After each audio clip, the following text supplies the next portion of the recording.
Efésios, capítulo 6.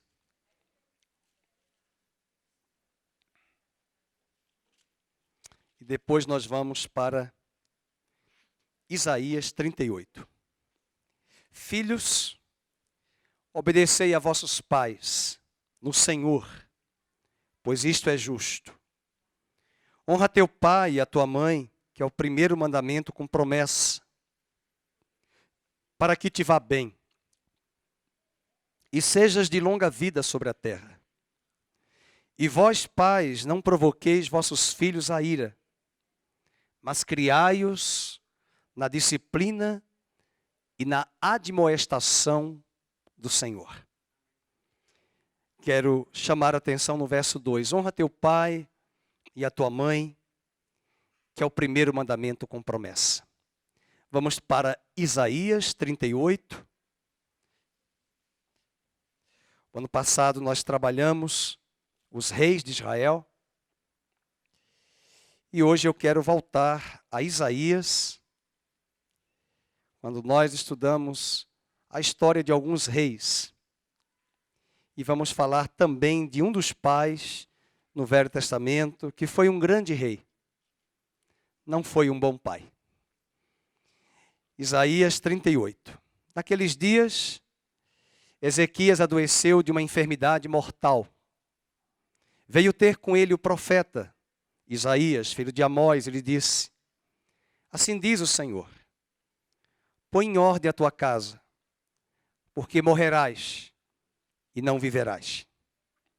Então virou Ezequias o rosto para a parede e orou ao Senhor.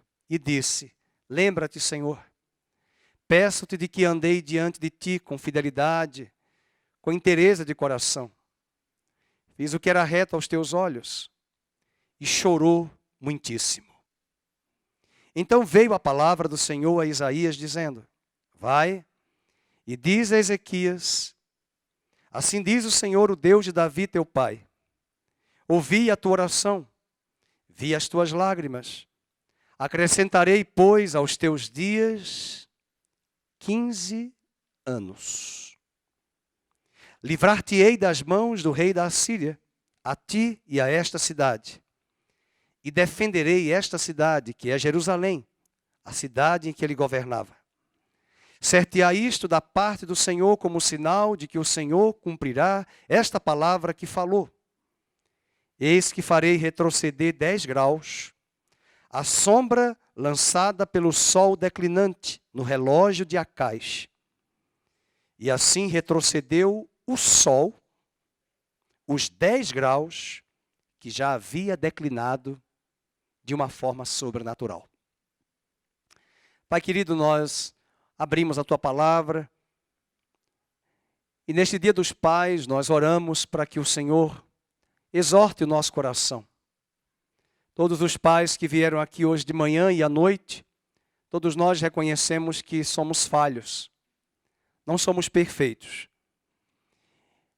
Erramos, acertamos, mas a tua graça todos os dias está sempre conosco para nos ensinar. E naquilo que temos errado, na correção e no preparo dos nossos filhos para essa nova geração que se levanta. Nós oramos para que os erros sejam depurados e corrigidos hoje à noite através dos teus ensinamentos. Para que saiamos daqui mais cônscios da nossa vocação. E cientes de que podemos ser gestores de mudança, mudando vidas através das nossas vidas, do teu Espírito em nós. Ajuda-nos e fala conosco, no nome de Jesus. Amém. Você pode sentar. Há 3 homens que eu gostaria de citar hoje à noite. 3 homens que foram, em termos de ação, construção, contribuição histórica e significativa para a história de Israel, eles foram excelentes pais, excelentes homens. Alguns deles reis, um outro um grande juiz. Mas a história de paternidade destes homens não foi algo ímpar e singular e de modelo. O texto que nós acabamos de ler em Efésios, capítulo 6, é uma ordenança. Os filhos, Deus requer de cada um deles a honra aos pais. Os pais serão honrados, mas os pais também precisam aprender a serem modelos, referência, instrumento de bênção, de modelo para as suas famílias. Hoje à noite eu quero conversar com vocês. Na verdade, é mais uma conversa. A partir da exposição das Escrituras, de um homem chamado Samuel, de um outro pai chamado Davi, e de um outro pai chamado Ezequias. Vamos abrir as nossas Bíblias em 1 Samuel, capítulo 7. Samuel foi um grande juiz. Ele fez a transição do período dos juízes para a monarquia. Temos ouvido falar nos últimos governos, principalmente agora, que nós temos orado, a crítica de muitos deputados e senadores acerca do filho do presidente, a questão do nepotismo, que sempre existiu. Se olharmos para o texto sagrado, eu diria que de caráter Samuel era nota 10. Samuel era modelo. O capítulo 12 de Samuel, ele se coloca diante do povo de Israel e diz: quem de vocês pode me acusar de propina, de suborno, de corrupção? A quem eu defraudei? Essa é a história de Samuel. Mas para nossa tristeza e para a tristeza dele, não foi a mesma história dos seus filhos. O capítulo 7 de 1 Samuel, acompanhem comigo a passagem, o texto diz assim, a palavra do Senhor. Eu, na verdade, falei 7, mas é o 8. Peço perdão e corrijo. Tendo Samuel envelhecido, constituiu seus filhos por juízes sobre Israel. O primogênito chamava-se Joel, nome de profeta. O segundo, Abias, e eles foram juízes em Berseba. Porém, os seus filhos não andaram pelos caminhos dele.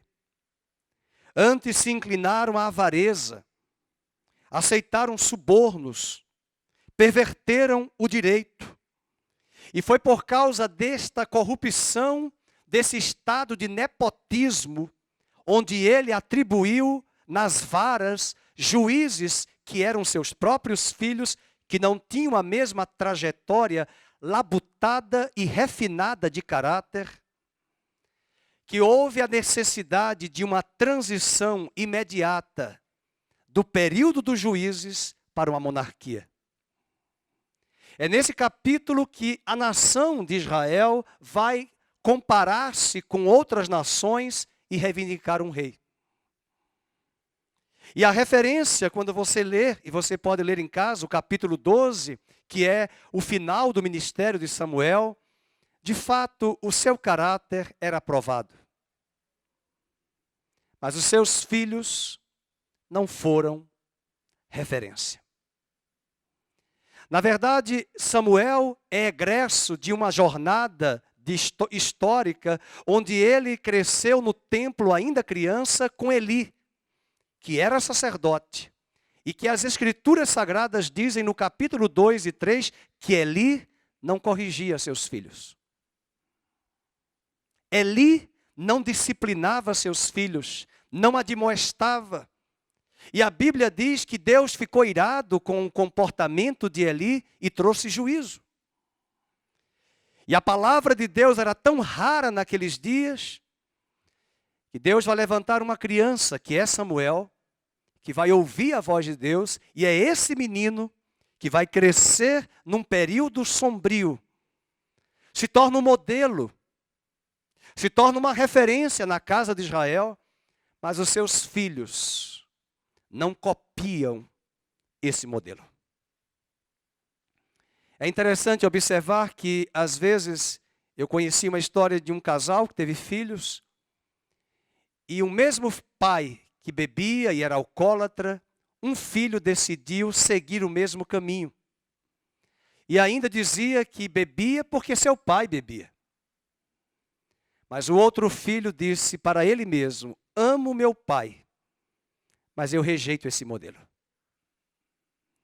Isso mostra da importância das decisões, das nossas escolhas, de filhos que estão aqui hoje à noite, adolescentes, jovens, que precisam olhar para os seus pais e pelo Espírito buscar as referências daquilo que é de Cristo, de modelo, a partir das Escrituras que eu posso seguir. Mas também um desafio para nós pais, ainda que não sejamos perfeitos, de sermos um modelo. E mais do que um modelo, sermos instrumentos de correção, de limites. Nós estamos vivendo numa geração que as crianças, até mesmo nas escolas, até os professores, muitos deles não se dão respeito e não oferecem aos seus alunos os limites. E a grande consequência dessa geração, onde pai não se obedece, autoridade não se obedece, é que os freios vão deixar de ser utilizados e a consequência do pecado, que é a morte, será muito grave do que nós podemos ver à frente para esta geração. Esta é a história de Samuel. Esta é a história de um nepotismo que lá dos primórdios, lá dos tempos antigos, estamos vendo aqui. Não estou desmerecendo, né? Entendo muitas vezes também que certos cargos políticos, como todos nós sabemos, exigem cargos de comissão, e para ser cargo de comissão, exigem cargos que sejam pessoas de confiança, de lealdade, de transparência. Mas que mais do que lealdade, transparência, de comissão, sejam pessoas que tenham suas devidas competências. Que tenham formação à altura da função, do cargo. É um perigo também pastores esperarem que seus filhos, de uma forma forçada, sejam pastores, sem nunca terem um chamado. Colocar filhos no altar, ordená-los ao ministério, sem eles terem de fato um chamado. E talvez foi aqui o erro de Samuel, de atribuir aos seus filhos varas para serem juízes, quando eles não tinham um caráter refinado e lapidado. A história de Davi é também uma história triste. Estivemos agora em Jerusalém e do Monte das Oliveiras nós podemos avistar o que eu vi, assim, que dos meus primórdios da minha caminhada cristã, eu vi na Bíblia Thompson a coluna de Absalão, no Vale do Cedron. Jerusalém, a cidade é separada e dista do Monte das Oliveiras quase 1 quilômetro, onde é um cemitério. E de lá do monte avistamos a coluna de Absalão, filho de Davi, um homem bonito. Um rapaz que, por incrível que pareça, onde seu filho, quando uma de suas filhas que foi abusada por incesto, 2 irmãos, filhos de Davi, e o próprio pai Davi não tomou a iniciativa de corrigir seu filho. E Absalão, olhando para aquela atitude do grande rei, do grande monarca e do seu pai, que é Davi, que não tomou a iniciativa de corrigir seu irmão. Absalão vai fazer justiça com suas próprias mãos e matar o seu irmão. Uma família doente. A autoridade do pai, Davi, sabia comandar exércitos, sabia comandar louvor, sabia dançar na presença do Senhor, mas não sabia pôr limites e conversar com os filhos e tomar as rédeas dentro da sua casa. Absalão vai morar, depois ele foge ao matar seu irmão, ele foge. Davi não procura. E quando Absalão volta para Jerusalém, Davi sabia aonde ele estava e não foi procurá-lo. E talvez o que Absalão mais queria naquele momento, era que seu pai o procurasse, o corrigisse, mas também o abraçasse. Davi, o grande rei, não teve essa capacidade. E é interessante que quando Absalão morre, um menino, um jovem bonito, o que o levou à morte é que ele teve a capacidade de, nas caladas da noite, entrar no palácio do seu próprio pai, o rei de Israel, e ele foi comprando o coração dos ministros do rei, para que no dia marcado, na data marcada, ele arrancasse do poder aquele que era o seu próprio pai. Vai hoje a Israel, aqui está a bandeira de Israel, a estrela de Davi, o grande monarca. Estivemos agora mais uma vez visitando o túmulo de Davi. Encontrei vários judeus orando, chorando, cantando os salmos de Davi no túmulo de Davi.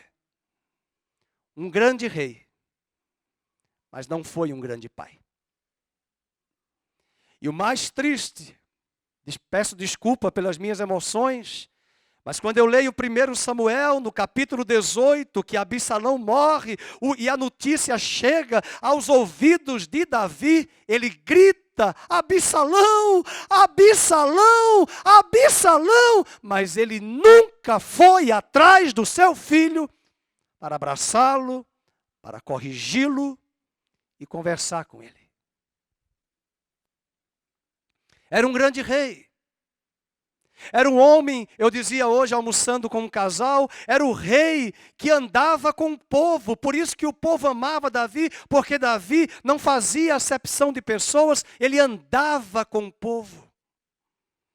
Nos dias de hoje, os reis engendram guerras, mas eles não vão às guerras. Davi ia para a guerra com o povo.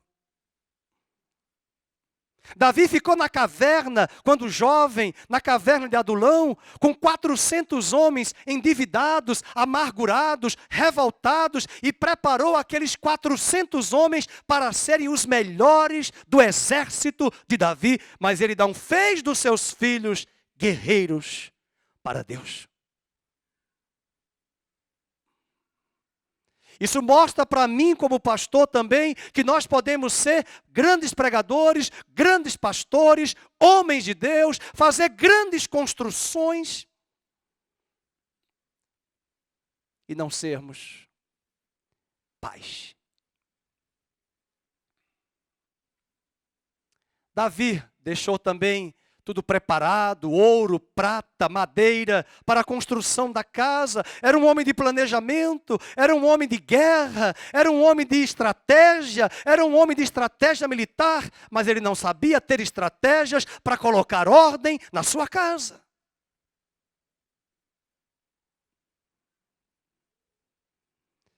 E eu fico preocupado com as moças que querem casar hoje. Com a minha própria filha e com tantas jovens, com tantas mulheres, e nós estamos percebendo dessa covardia de muitos homens em não assumir o papel de marido, de sacerdote, de cabeça. Porque o marido é esse que Deus chama para pôr ordem na sua casa, para tomar as rédeas. É uma geração de covardes que nós temos visto hoje. Davi era um homem de guerra, mas não era guerreiro em sua casa. Sabia gritar com o inimigo, sabia afrontar Golias, lançar pedra, mas não sabia procurar o filho para resolver uma questão séria de assassinato, de homicídio de irmãos. Ele fez vista grossa para o incesto da sua filha, quando Aminon tomou a sua irmã e teve relação, mas o seu filho foi engendrando, engodando essa estratégia incestuosa. Como é que um homem tão estrategista militarmente não consegue perceber no olhar do filho a sedução demoníaca pela sua própria irmã? E quando olhamos para Absalão, quero chamar a sua atenção para ir comigo para 1 Samuel, capítulo de número... Não 1 Samuel, 2 Samuel. Quando Absalão está no poder, e ele, antes de assumir o poder, a forma como ele vai, no 2 Samuel, chamar os súditos de Davi, os ministros de Davi. Deixa eu buscar o capítulo aqui.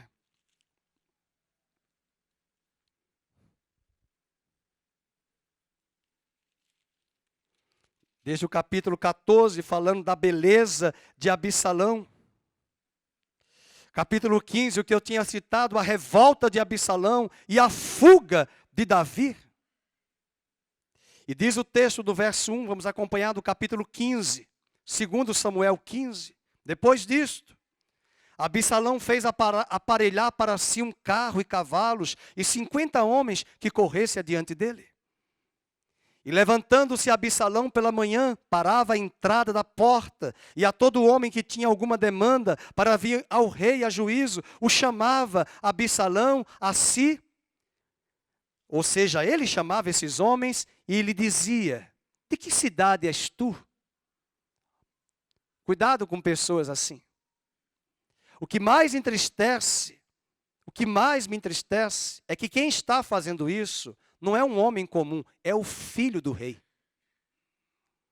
Ele chama as pessoas e pergunta: de que cidade és tu? Ele respondia: de tal tribo de Israel é teu servo. Então Absalão lhe dizia: olha a astúcia, olha, a tua causa é boa e reta. Porém, não tens quem te ouça da parte do rei. Mas o rei é o pai dele. E as pessoas naquela época ficavam ali para serem atendidas, como hoje. Muita gente vai a Brasília e agenda para tentar falar com o presidente. A fila é grande. Muita gente quer marcar uma audiência com o presidente. E ali ele se aproveita e ele vai um a um dizendo: qual é a tua demanda? Olha, o rei não vai te atender, mas aqui está aquele que um dia pode te atender. E ele vai comprando, e a Bíblia não mede esforços para dizer, no versículo 14, dizia mais Absalão, olha o desejo dele: ah, quem me dera ser juiz na terra, para que viesse a mim todo homem que tivesse demanda ou questão, para que lhe fizesse justiça. Também quando alguém se chegava para inclinar-se diante dele, ele estendia a mão, e veja o que ele fazia, ele pegava-o, e o quê? E o beijava, comprando o coração dos tolos, para assumir o trono do pai. E talvez psicologicamente só Freud poderia explicar, ou os da área da psicanálise, que talvez era uma forma dele chamar a atenção do pai para si.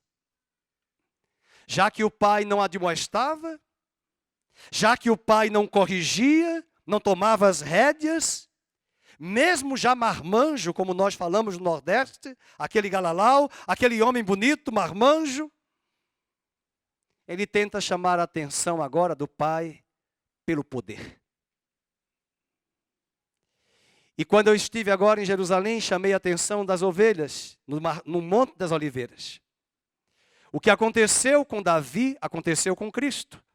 Davi foi arrancado do poder em Jerusalém, e ao sair de Jerusalém, atravessa o vale de Cedron e vem ao Monte das Oliveiras. E nesse caminho, os súditos do rei e os funcionários do rei que apoiavam Davi, uma boa parte deles, apedreja, cospe, zomba, porque foram monitorados e dirigidos por Absalão, filho de Davi, a fazer tal atitude. E o capítulo 15 diz no versículo 6, vamos ler em voz alta: e desta maneira, beijando, pegando nas pessoas com amor, fazia Absalão a todo Israel que vinha ao rei para juízo. E agora leio em voz alta. A Bíblia não mede esforços para dizer o que ele queria fazer. Leiam. E assim ele furtava o coração dos homens de Israel. Ele está furtando. É o filho usando de uma estratégia demoníaca para roubar o cargo do pai, para puxar o tapete do pai. Mas aqui é Davi, o grande monarca. Mas não se poderia dizer que ele era um grande pai. Eu falei de Samuel. Eu falei de Davi. Vamos agora para Ezequias. O capítulo 38, voltando para Isaías, o texto que havíamos começado a pregação hoje à noite, nesse Dia dos Pais. Vocês podem dizer, nossa pastor, é a mensagem do Dia dos Pais tão pesada. É para corrigirmos, sermos corrigidos. É para corrigirmos e orientarmos aos pais que não se faz no Dia dos Pais só um almoço. Eu até dou risada, essa semana eu recebi um vídeo de uma pessoa, até esses vídeos aí de WhatsApp, pessoa falando português errado, mas brincando, né? Mas dizendo assim, vou fazer greve do Dia dos Pais.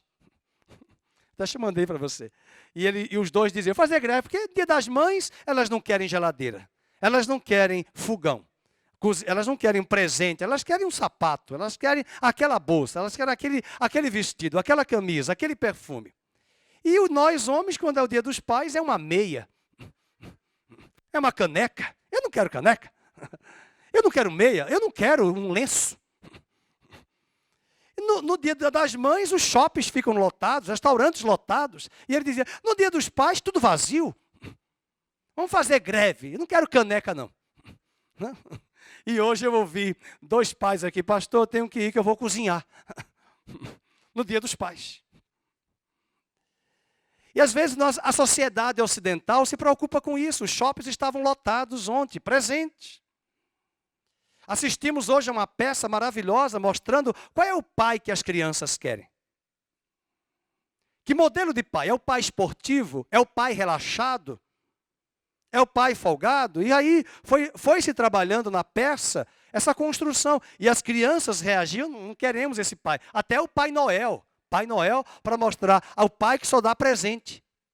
Mas não é presente. E a sociedade ocidental que está aí, ela não sabe, ela não tem parâmetros. Nós aqui temos o parâmetro, não nós, mas as Escrituras Sagradas. A Bíblia é o nosso parâmetro. A Bíblia é o melhor manual de comportamento humano. Ela não esconde os erros de Davi. Ela não esconde os erros de Samuel. Ela não esconde os erros de Ezequias. As pessoas precisam saber aí fora que a Bíblia é o melhor manual de comportamento humano. A Bíblia mostra, a Bíblia não esconde as fraquezas. A Bíblia não mostra a Mulher Maravilha, o Wonder Woman, nem Superman, nem homens poderosos. A Bíblia mostra que homens como eu e você somos fracos, frágeis, mas temos um Deus forte em nós que muda e molda o nosso caráter. Que nos transforma pela sua palavra.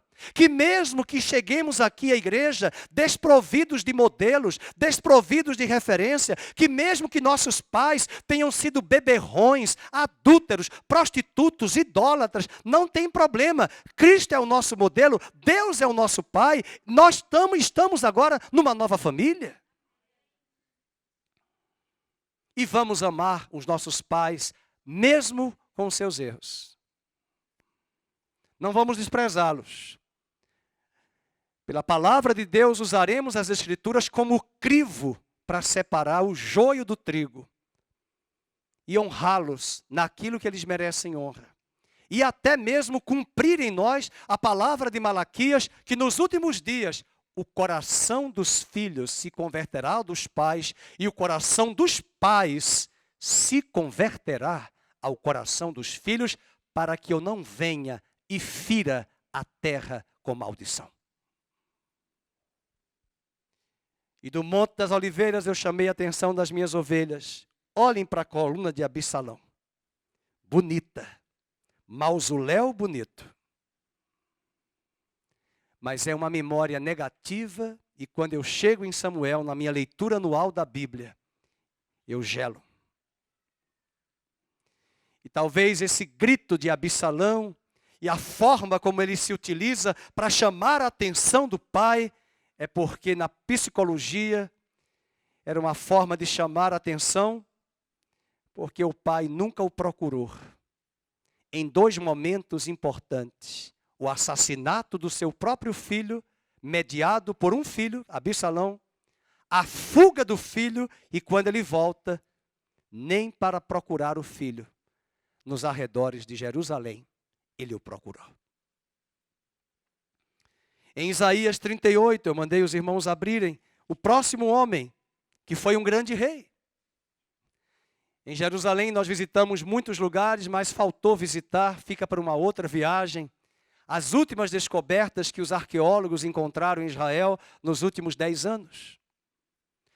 Encontraram recentemente os aquedutos, os canais que Ezequias construiu nos tempos antigos, dessa época que nós vamos ler agora, trazendo água para a cidade, através de canais, de aquedutos, que conduziam a água que vinham dos rios para dentro da cidade murada. Um dos maiores achados arqueológicos recentes da história de Israel, comprovando a legitimidade das narrativas das Escrituras Sagradas. Se você lê o livro de Crônicas, a partir do capítulo 29, 30, 31, 32, 33, é a história do rei Ezequias. É impressionante como a Bíblia dedica vários capítulos para falar desse rei. Ele instaurou a Páscoa numa nova dimensão, porque estavam frios, mornos, em relação à prática da Páscoa. Ele restaura o templo, ele chama os levitas, ele chama os sacerdotes para a santificação. Ele derruba altares, ele derruba os ídolos, ele derruba os postes ídolos em Jerusalém, ele faz reformas tremendas na casa de Judá. Mas a única coisa que Deus pediu a ele quando ele estava doente, de uma doença mortal, a única coisa que Deus pediu, era aquilo que eu quero hoje trazer de um pai para filho. Deus pediu àquele homem, ponha em ordem a tua casa. E nesse capítulo 38 ele diz, naqueles dias Ezequias adoeceu de uma enfermidade mortal e veio ter com ele o profeta Isaías, filho de Amós, e lhe disse, assim diz o Senhor, põe em ordem a tua casa, porque morrerás e não viverás. Então virou Ezequias o rosto para a parede e orou ao Senhor. Eu quero chamar a atenção, talvez na sua Bíblia tenha aí duas passagens em cima, abaixo do título, segundo Reis 20, segundo Crônicas 32. Significa que esses textos são complementares e similares à história que está sendo narrada aqui. Então pare e pense, se você ler só isso aqui, sua interpretação vai ficar errada. Porque aqui ele vai orar, aqui ele vai chorar, e Deus vai mandar o profeta dizer, não, eu vou curar. Fica tranquilo que eu vou curar. Porque ele faz uma oração, inclusive o capítulo 38, verso 9, ele diz aqui, ele fez um cântico, ele cantou. Olha o cântico 9, cântico de Ezequias, rei de Judá, depois de ter estado doente e se ter restabelecido. Mas ele viu o sinal, ele provou da cura no seu corpo, mas ele não pôs a casa dele em ordem. E aqui eu quero chamar a atenção, sabe o que era pôr a casa em ordem? Era pegar o filho dele, pequenininho que ainda era, bebê. E Deus disse para ele, eu te darei mais 15 anos. Para curiosidade nossa, quando Ezequias morre, o seu filho, um pouco antes de morrer, já estava com 12 anos governando e auxiliando. Ninguém governa com 12 anos, mas os sacerdotes ajudavam. E a Bíblia diz que esse Manassés começa a governar. Ele governa 55 anos no poder. E se você reclamou do governo de Fidel Castro, ele governou mais do que Fidel. Ele reinou 55 anos. Ele mandou queimar os seus filhos ao deus Moloque. Ele praticou feitiçaria, ele praticou bruxaria, ele praticou ocultismo. Ele trouxe todos os ídolos que seu pai havia tirado. Ele trouxe a corrupção para dentro da casa de Israel, que seu pai havia expurgado toda a idolatria e toda a corrupção dentro do templo. Ele traz tudo de volta. Ele levou toda a nação de Judá a ira de Deus, e a Bíblia diz em Jeremias capítulo 15, que me assusta, poucas vezes que Jeremias falou isso, que o cativeiro da Babilônia, que Deus mandou Judá para a Babilônia, Jeremias diz, foi por causa dos pecados de Manassés. Agora, a antítese é verdadeira.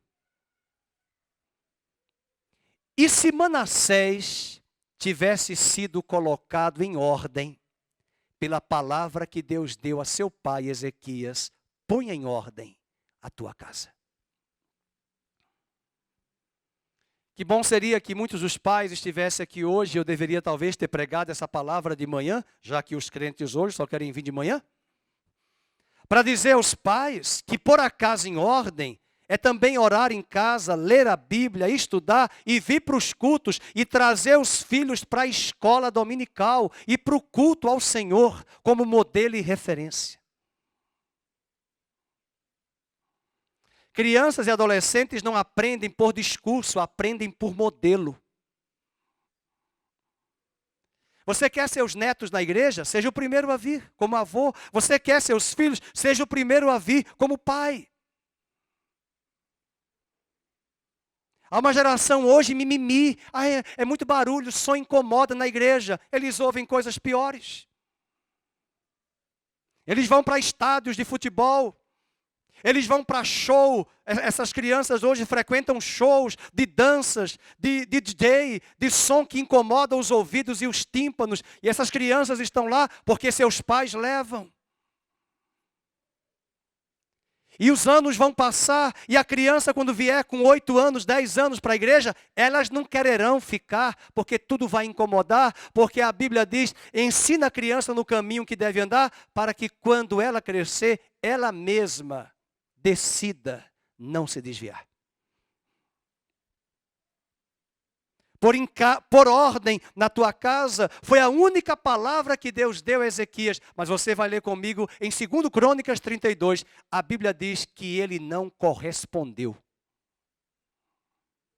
Abra sua Bíblia em 2 Crônicas 32.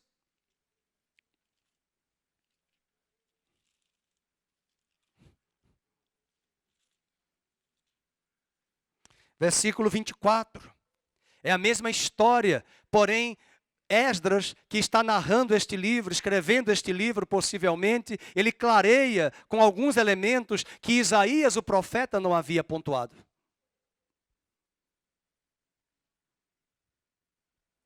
24 diz, naqueles dias adoeceu Ezequias mortalmente, então orou ao Senhor que lhe falou e lhe deu um sinal. Meus irmãos, Deus não me deu um sinal, nem ao pastor Felipe, nem a ninguém aqui. Você já pensou? Nós lemos, Deus parou, fez o sol retroceder 10 degraus. Naquela época não tinha relógio, watch. Não tinha o relógio do Big Ben, lá de Londres. Muita gente não sabe, o relógio vai ser medido daquela forma a partir da Revolução Industrial nas fábricas, mas antes o relógio é pela posição do sol, do nascente ao poente, fazendo sombra. Então eles observavam pelas escadarias dos palácios de alguns reis, a sombra do sol, o sol se pondo. Acabando o dia, e eles contavam as horas por esse modus operandi, até chegar à Revolução Industrial com o relógio. Daí a palavra watch, substantivo, porque to watch é vigiar, é assistir nas torres de vigia. E o Big Ben é um protótipo, um exemplo de que era daquele relógio que se olhava nas fábricas de cima quem está trabalhando. Aqui Deus dá um sinal, Deus mexe com a natureza, retrocede para dar o sinal a um homem que ele é Deus. Eu espero que se Deus me desse um sinal desse, era para dizer, Fernando, eu te dei um sinal. Corresponda. E a palavra que Deus disse foi, põe a tua casa em ordem. E veja o que diz o versículo 25. Essa frase me entristece. Vamos? Mas não correspondeu. Vamos, 25. Não, segundo Crônicas 32, 25. Vamos lá. Mas não correspondeu Ezequias, vamos, aos benefícios que lhe foram feitos, pois o seu coração se exaltou. Só até aí. Agora, administrador, estrategista, gestor, ele era o cara. Mas Deus não se impressiona com as nossas construções. Deus não se impressiona com edifícios. Deus está mais impressionado em nós com o caráter de Cristo que está sendo formado em nós. A grande tristeza que levou Israel, Judá, à Babilônia, foi a grande idolatria e corrupção que Manassés engendrou por uma apostasia dele e de toda a nação. E se aquele pai, Ezequias, tivesse posto a sua casa em ordem, nós não leríamos uma passagem que nós vamos ler agora em Jeremias capítulo 15. Abra sua Bíblia.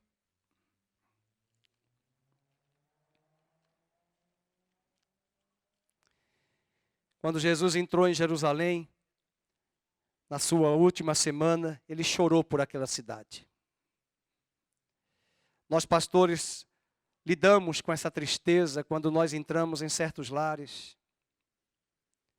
Quando olhamos para alguns membros que eram tão assíduos à igreja e agora não querem mais saber. Famílias, pessoas que às vezes vêm e por qualquer motivo abandonam a Deus. Recentemente, quando uma criança esteve aqui, eu nem tive a oportunidade de vê-la quando ela nasceu, eu conhecia o casal. E eu já contei essa história aqui, mas como é dia dos pais, eu conto. E eu me assustei quando eu cheguei no final do culto de manhã e fui cumprimentar a criança que não conseguia ficar no culto, que só tinha aproximadamente 2, 3 anos. E eu, como sou muito despachado, espontâneo, cheguei para a criança, mas que coisa mais linda. E a criança disse assim, eu te odeio. E quando eu olhei para aquela criança, eu pensei comigo, não podia responder, senão o pai ia quebrar os meus dentes. Não é ela, é alguém dentro dela. Mas essas mazelas e esses tentáculos da natureza adâmica que Satanás explorou da criança, é porque está faltando o freio e o crivo da palavra de um pai e de uma mãe que de uma forma disciplinada, domingo após domingo, conduz a sua família à casa do Senhor. Corrige dentro de casa. Põe limites. E o capítulo de Jeremias, capítulo 15, acompanhe, diz a palavra de Deus. A partir do verso de número 15, versículo 1, Deus está tão irado que ele já começa a falar de Moisés, não por Moisés. Ele diz, disse porém o Senhor, ainda que Moisés e Samuel se pusessem diante de mim, meu coração não se inclinaria para este povo. Lança-os diante de mim e saiam. E quando nós chegamos no versículo número 4, ele diz, entregá-los-ei para que seja um espetáculo horrendo para todos os reinos da terra. Agora leiam em voz alta e marquem a sua Bíblia essa passagem. Vamos? Por causa de Manassés, filho de Ezequias, rei de Judá, por tudo quanto fez em Jerusalém. Nós não leríamos esta passagem se Ezequias tivesse posto a sua casa em ordem. E o que Manassés vai reproduzir em Israel é algo tão obsceno, tão singular em termos do mal, do que outros reis não fizeram e ele fez, tendo a capacidade de queimar os seus filhos vivos a Moloque, um deus pagão, e levar toda a nação ao ocultismo, a nação eleita, santa de Israel, que era Judá, naquele momento. E Deus vai usar a boca de Jeremias, meses depois, para dizer: Judá vai para a Babilônia, por causa dos pecados de Manassés. Eu fico a pensar quantas tragédias seriam poupadas se pais colocassem em ordem a sua casa. E Deus nos ajude. Por mais que tenhamos esses modelos de grandes homens, de grandes construções, 2 reis, Davi e Ezequias, um juiz, Samuel, eles falharam como pai. Mas na nova aliança nós temos um modelo de filho, obediente, submisso, e que tudo o que fazia conversava com o pai. Gosto muito do Evangelho de João, quando João diz: até as palavras que eu vos falo, eu não as falo de mim mesmo, mas eu as falo conforme eu as tenho ouvido do meu Pai que me enviou. Ele procurava sempre honrar o seu pai, que é o nosso pai hoje, e o pai o honrava. Não sei como você chegou ao Evangelho, mas todos nós, eu entendo, quando nós chegamos ao Evangelho, nós chegamos com as marcas do velho Adão. Acredito que muitos pais aqui se sentiram impotentes e incapazes de serem pai. Essa semana eu vi uma foto de um grande jornalista, de uma grande emissora, abraçando o filho no colo, quando o seu filho nasceu. Seu filho ou sua filha? Acho que é filho, né? Filho. Eu chamei a Mábia de: veja, olha ele abraçando o filho, primeiro filho dele. E eu já tinha ouvido algumas histórias, e eu pensei, quem sabe o filho vai ser um instrumento para moldar o caráter dele também. Mas os filhos são presentes que Deus nos dá. Às vezes nós olhamos para os nossos filhos e Deus mostra neles os nossos erros. E essa visão é importante porque é a partir desse olhar que nós podemos ser corrigidos por Deus e também corrigir os nossos filhos. Talvez, quem sabe, podemos ter filhos aqui que, quem sabe, amanhã serão prefeitos, governadores, presidente da República do Brasil, desembargadores, médicos, professores. Se colocarmos a nossa casa em ordem, é possível que Manassés não sejam gerados em nossas famílias. É possível que esta nação possa ter uma geração de fato evangélica, que mude através de um testemunho de vida, o que até hoje muitos evangélicos não têm deixado esse testemunho, porque talvez o desafio maior do nosso testemunho é começar da nossa casa a pôr ordem em nosso lar.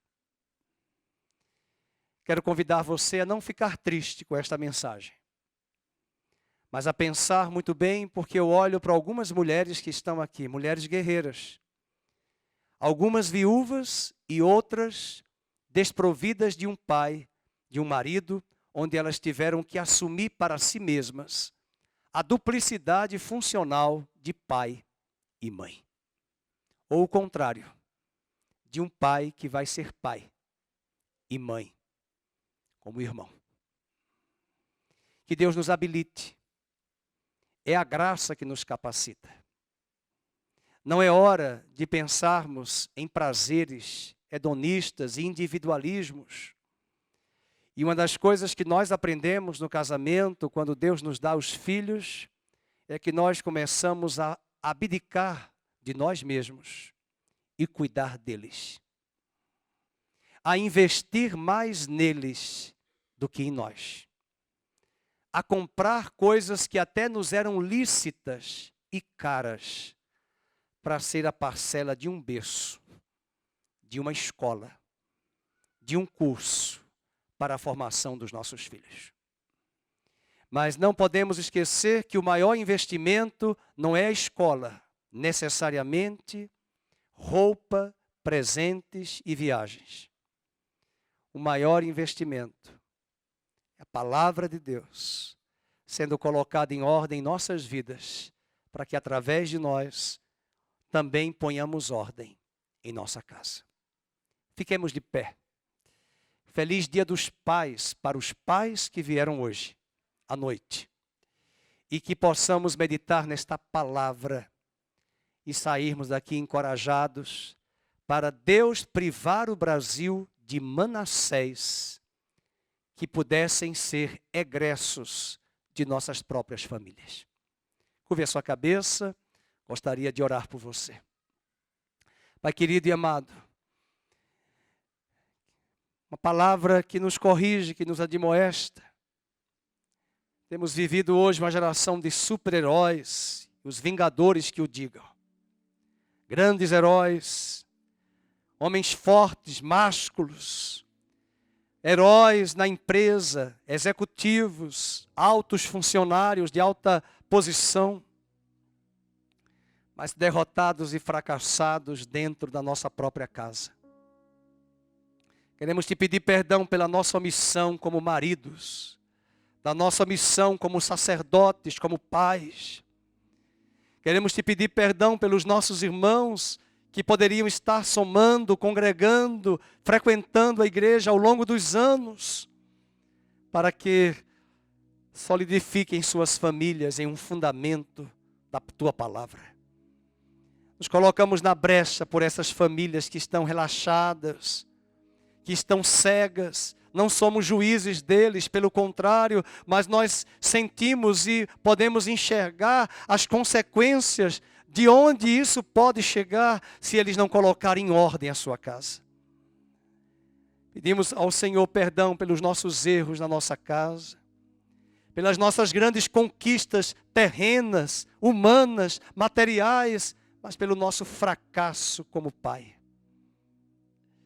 Hoje à noite nós pedimos a liderança do Espírito Santo para que venha mudar a nossa vida, nos ajudar, nos orientar, nos corrigir, para que possamos corrigir os nossos filhos, admoestá-los, orientá-los, conduzi-los, para que o caráter de Cristo seja formado em suas vidas. Livra-nos de vivenciarmos em nossas famílias Manassés que vão ser gerados verdadeiros monstros por nós mesmos. Guarda-nos dessas monstruosidades familiares que temos visto dentro das famílias brasileiras.